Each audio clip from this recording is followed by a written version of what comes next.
আজকে আমি আবার চলে এসেছি তোমাদের সামনে মিন্ট লেমন জুস বানাতে। প্রথমে দিয়ে দিচ্ছি চিনি, এরপর দিচ্ছি একটু জল, দিয়ে চিনিটা ভালো করে মিক্স করে নিচ্ছি।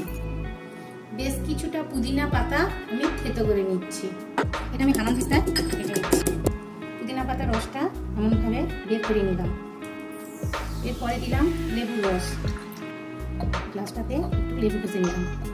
গ্লাসের মধ্যে আইস কিউব দিয়ে দিলাম। এবার দিয়ে দিচ্ছি পুদিনা পাতা।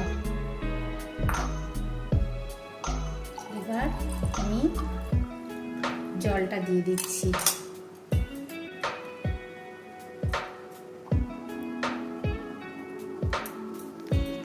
রেডি পুদিনা লেবুর শরবত। গরমে খেয়ে দেখতে পারেন, আর আমার চ্যানেল ভালো লাগলে সাবস্ক্রাইব করবেন।